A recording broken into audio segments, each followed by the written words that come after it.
Hello guys, आशा करता हूँ आप सब बहुत अच्छे होंगे। आज हम बात करेंगे बर्नौली प्रिंसिपल पर।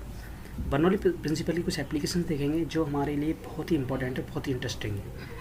और जहाँ तक मेरा मानना है, प्रैक्टिकल पॉइंट ऑफ व्यू से आप कोई भी कॉन्सेप्ट लर्न करोगे तो बहुत ही इफ़ेक्टिव होगा लर्निंग पॉइंट ऑफ व्यू से। तो फर्स्ट ऑफ ऑल मैं आपको बताना चाहूँगा, ये डेनियल बर्नौली साहब हैं। इन्होंने इस प्रिंसिपल को दिया था। ये हमारे ये बहुत ही यूज़फुल है इंडस्ट्रीज़ में, टेक्निकल पॉइंट ऑफ व्यू से। तो आज हम इसकी एप्लीकेशंस देखेंगे और बेसिक इक्वेशंस भी देखेंगे, मेन एप्लीकेशन देखेंगे जो हमें एक फील दिलाएगा कि बर्नौली का कितना इंटरेस्टिंग यूज़ है। ठीक है, ये इक्वेशन गिवन है, ये आप देख रहे हैं, ये इक्वेशन है। इसमें क्या है, एक प्रेशर टर्म है इसमें, और एक काइनेटिक एनर्जी का टर्म है, और तीसरा इसमें पोटेंशियल एनर्जी का टर्म है। आप देख रहे होंगे, ये प्रेशर टर्म है, ये काइनेटिक एनर्जी टर्म है, ये पोटेंशियल एनर्जी टर्म है। इसमें प्रिंसिपल्स बोलता है कि इसमें pressure energy plus kinetic energy plus potential energy equal to constant. ये जो एक्सप्रेशन दिया हुआ है, ये टोटल इक्वेशन दिया हुआ है, ये डेरिवेशन से आता है। ये आप बुक में भी गिव आएगा, बुक में आप कहीं से गूगल्स करोगे वहाँ से भी आपको मिल जाएगा। अभी मैं आपको एप्लीकेशंस के बारे में बताता हूँ। अभी ये जो इक्वेशन दी हुआ है, ये वाला जो पहला वाला टर्म है, ये पाइप के लिए दिया हुआ है। देखो, ये पाइप है, कोई भी सपोजर कोई पाइप है, उसके दो एंड हैं, दो एंड हैं, जिसमें एक वन एंड के लिए अप्लाई किया है ये बर्नौली, और अगर दूसरे सेकंड के। तो मतलब इसमें क्या हो रहा है कि पहले एंड पर और दूसरे एंड पर जो समेशन ऑफ एनर्जीज हैं, तीनों एनर्जी वो इक्वल होता है। मतलब किसी पे आप देख लो, जो एनर्जी, सपोज दैट ये पाइप है, मैं आपको इसलिए बता देता हूँ, थोड़ा सा इसका आना चाहिए, मतलब इस बेसिक कॉन्सेप्ट भी मालूम होना चाहिए, तभी एप्लीकेशन में मजा आएगा कि होता ही क्या है, इसके बारे में थोड़ा सा तो आइडिया होना चाहिए। तो मैं आपको बता देता हूँ। देखो, ये कोई पाइप है, ये डेटम लाइन है, ये मैं ड्रॉ कर देता हूँ। थोड़ा सा क्या है कि मैं ज़्यादा मेरे को प्रैक्टिस नहीं है, तो थोड़ा सा फिगर पे मत जाना, ड्राइंग पे मत जाना, ड्राइंग इतनी अच्छी नहीं है मेरी, पर प्लीज़ समझिएगा सर। अभी क्या है कि ये पाइप है, इसका ये डाया है, इस साइड का डाया, ये वन एंड का डाया है, ये दूसरे एंड का डाया है। ये वन एंड का डाया थोड़ा बड़ा है और ये दूसरे एंड का डाया छोटा है, मतलब इसका डाया छोटा है, ये बड़ा है। ये हाइट है h, ये h1 हाइट है, ये h1 हाइट है, ये h2 हाइट है डेटम लाइन से। अभी आप देख रहे हैं h1 हाइट थोड़ा ज़्यादा है। अभी यहाँ से क्या मालूम हो रहा है, h1 हाइट तो यहाँ पे पोटेंशियल एनर्जी जो है वो ज़्यादा है, मतलब पोटेंशियल एनर्जी है वो ज़्यादा है। अभी क्या है कि पोटेंशियल एनर्जी ज़्यादा है यहाँ पे। देखो, मैं इस टर्म से बताता हूँ, ये डेंसिटी देखो, कोई भी फ्लूइड फ्लो कर रहा है इस पहले पाइप में, कोई भी जैसे बोलते हैं वाटर फ्लो कर रहा है, उसकी डेंसिटी सेम होगी, मतलब ये टर्म सेम होगा, यहाँ पे भी ये टर्म सेम होगा, डेंसिटी कांस्टेंट होती है। जी आप दें, ग्रेविटेशनल फोर्स 9.8, ये भी सेम होगा, ये भी सेम होगा। अब बात किसकी आती है, एच की, मतलब ये बात अब एच की आती है। एच की वैल्यू यहाँ पे ज़्यादा है, यहाँ पे कम है, मतलब H1 ग्रेटर टू H2। जो H1 की वैल्यू होगी, H1 greater than to H2। H1 ज़्यादा होगा तो पोटेंशियल एनर्जी ज़्यादा होगी, यहाँ पे पोटेंशियल एनर्जी कम होगी। अभी हम दूसरा पॉइंट ले लेते हैं, काइनेटिक एनर्जी वाला टर्म ले लेते हैं। देखो, ये टर्म डेंसिटी सेम V1, यहाँ पे V1 वेलोसिटी है, यहाँ पे V1, ये टर्म ये एंड पे V1 वेलोसिटी है, यहाँ पे V2 वेलोसिटी है। आप ये देख रहे होंगे V1 वेलोसिटी है इस एंड पर, वो क्या है कि इसका डाया ज़्यादा है, मतलब डाया ज़्यादा है, तो जो भी फ्लूइड पास हो रहा होगा यहाँ से, जो भी फ्लूइड पास हो रहा होगा वो क्या है कि ज़्यादा बड़े डाया से, मतलब बड़े डाया से पास होगा, तो उसकी वेलोसिटी थोड़ी कम होगी। यहाँ पे डाया छोटा है तो सेम फ्लूइड आ रहा है, तो वो क्या है कि सेम फ्लूइड आ रहा है तो वेलोसिटी ज़्यादा होगी। सेम फ्लूइड आ रहा है और तो वेलोसिटी ज़्यादा होगी, छोटे डाया से पास हो रहा है तो वेलोसिटी ज़्यादा होगी। तो यहाँ पे क्या हो गया, यहाँ पे जो V2 की वैल्यू है, जो V2 वैल्यू होगी ग्रेटर देन V1। मतलब क्या हुआ, मैं क्या कहना चाहता हूँ ये आप समझने का, कि यहाँ पे क्या हुआ, काइनेटिक एनर्जी कम हो गई। यहाँ पे क्या है कि यहाँ पे काइनेटिक एनर्जी यहाँ पे काइनेटिक एनर्जी ज़्यादा हो गई, यहाँ पे कम है। मतलब क्या था, पहले पोटेंशियल एनर्जी कम थी, काइनेटिक एनर्जी ज़्यादा होगी, मतलब बैलेंस कर रहा है एक दूसरे को। ऐसे ही सेम ये वाला टर्म है प्रेशर टर्म। प्रेशर का ये देखो, ये P1 इक्वल टू P2, मतलब ये भी, मतलब तीनों का टर्म इक्वलाइज करेंगे। मतलब हर एक पॉइंट पर इस पाइप में तीनों एनर्जी का फॉर्मेशन होगा वो कांस्टेंट होगा। मैंने आपको एक बेसिक ये थोड़ा सा आइडिया दे दिया है। अभी हम एप्लीकेशंस पे जाते हैं इसके। सबसे पहले मैं एप्लीकेशन लेता हूँ परफ्यूम का एप्लीकेशन लेता हूँ।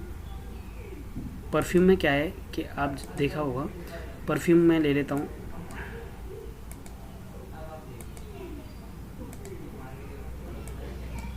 परफ्यूम ले लेता हूँ। देखो परफ्यूम की बोतल है, सपोज दैट, देखो ये उसकी पाइप है, ये पाइप है, ये पाइप है, यहाँ से चलो बॉटल गया, ये बॉटल लगा हुआ है। थोड़ा सा इस पर थोड़ा ज़्यादा ड्राइंग पे मत जाना भाई, drawing is not up to the mark, so please concept समझना, ड्राइंग पे मत जाना। अभी क्या है कि यहाँ पे हमारा वो लगा रहता है, एक पुश का बटन लगा रहता है, जैसे पुश करते हैं, मतलब हम एयर ब्लो करते हैं थ्रू। यहाँ पे एक स्पाजर टाइप का होता है, जिससे क्या होता है कि जो परफ्यूम आता है वो स्प्रीड हो जाता है और स्प्रे फॉर्म में कन्वर्ट हो जाता है, या स्पाजर टाइप का लगा होता है। अभी क्या है कि सपोज दैट इसमें लिक्विड है, तो देखो बर्नौली साहब ने एक और एक्सप्रेशन दिया है कि बर्नौली के V1 जो होता है वेलोसिटी होती है, देखो मैं अभी उसमें भी बताया था, वेलोसिटी होती है, वेलोसिटी इंक्रीज़ करती है, तो हमारा प्रेशर डिक्रीज़ करता है, मतलब हमारा दबाव डिक्रीज़ करता है। तो velocity inversely proportional to pressure. अभी देखो यहाँ पे क्या, मैं एयर ब्लो करा रहा हूँ, तो यहाँ पे वेलोसिटी इंक्रीज़ कर रही है, तो यहाँ पे प्रेशर डिक्रीज़ कर रहा होगा ना। ये देखो यहाँ पे लिक्विड भरा हुआ है, देखो लिक्विड भरा हुआ है, ये हमारा परफ्यूम का लिक्विड है। अभी क्या है, perfume liquid and gas form में भी हो सकता है, क्योंकि देखो कंप्रेसिबल फॉर्म में होगा, थोड़ा सा प्रेशर ज़्यादा होगा, तो यहाँ पे कुछ आप जानते ही कि यहाँ पे लिक्विड होगा, यहाँ पे थोड़ा गैस होगा, मतलब जहाँ ये होता है, जैसे यहाँ रिलीज होगा ये लिक्विड है मेरे, क्योंकि कंप्रेसिबल फॉर्म में तो मेनली लिक्विड ही होगा। जैसे यहाँ से प्रेशर कम होगा तब ये वेपर फॉर्म में कन्वर्ट होगा। ये भी आप जानते ही होंगे कि प्रेशर करेंगे, लिक्विफाई करने के लिए प्रेशर एग्जिट किया जाता है, आपने पढ़ाई होगा ये तो थर्मोडायनेमिक्स में।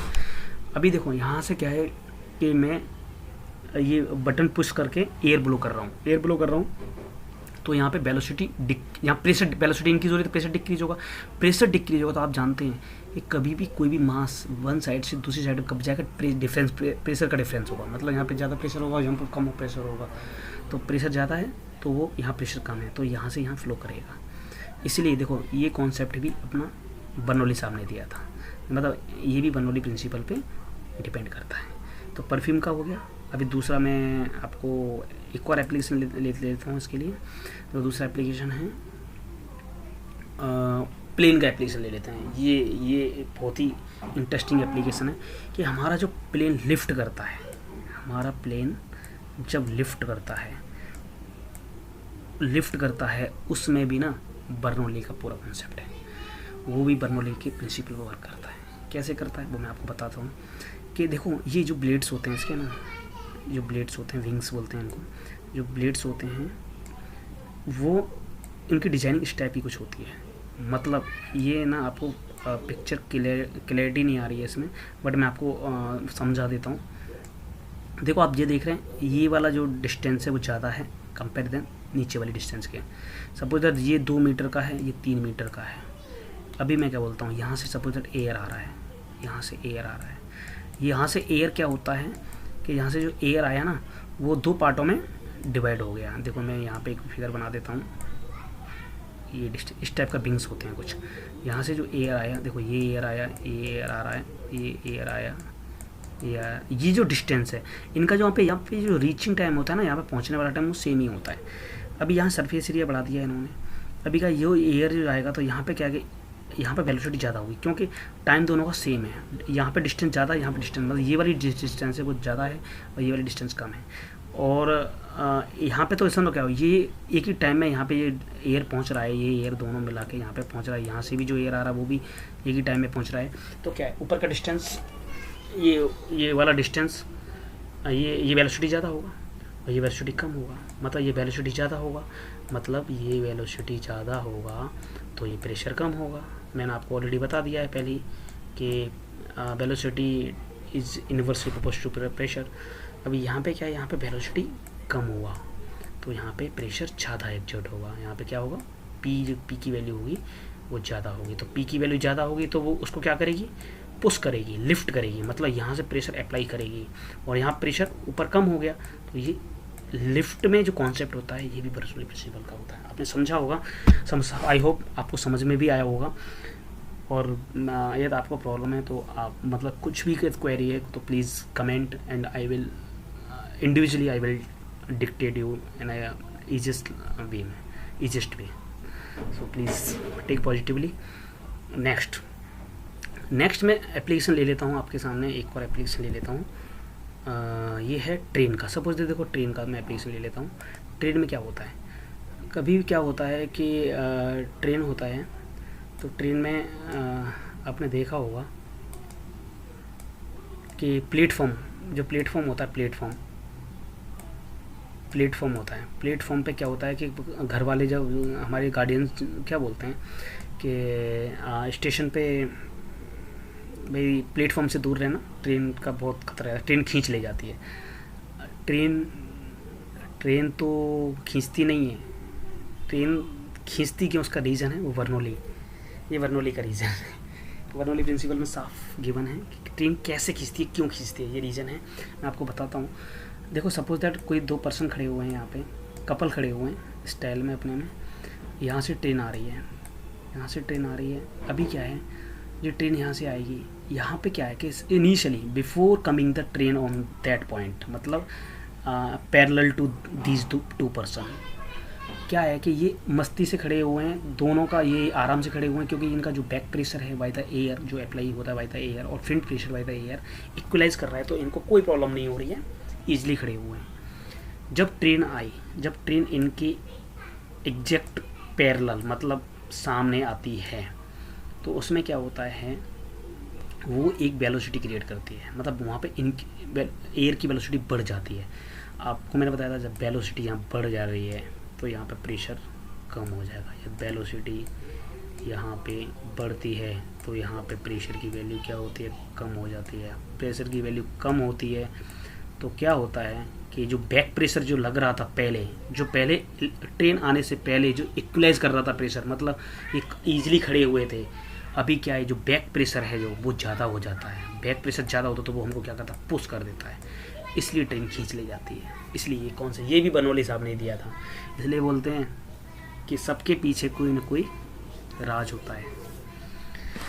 तो फ्रेंड्स, ये आपको मैंने 3 एप्लीकेशन बताया। मैं आपको कुछ प्रॉब्लम्स लेके आऊँगा नेक्स्ट वीडियो में।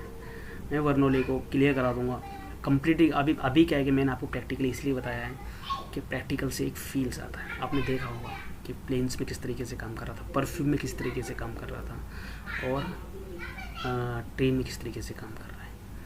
आप ये देखो पाइप में ये क्या है कि पाइप की फ्लूइड फ्लो करती हैं, जैसे अपर साइड से लोअर साइड्स, इसमें भी आपको पाइपिंग में भी इसका यूज़ आएगा। आपको सेंट्रीफ्यूगल पंप्स में यूज़ आएगा। पंप्स में भी बर्नौली का बहुत इफेक्ट है। हमें जब हेड कैलकुलेशन करना होता है one and two set other ends, उसमें भी बर्नौली काम करता है, क्योंकि हम क्या है उसमें प्रेशर टर्म होता है हेड का। उसमें यहाँ पे मैं एनर्जी टर्म की बात कर रहा हूँ, वहाँ पे हेड टर्म की बात करूँगा। वहाँ पे हेड टर्म की बात करूँगा तो वो हेड हो जाता है, वो भी एक हेड होता है, एनर्जी है, किसी फॉर्म में कन्वर्ट कर लो, हेड में कन्वर्ट कर लो तो हमारा हेड, उसमें भी बर्नौली का यूज़ है। पंप्स में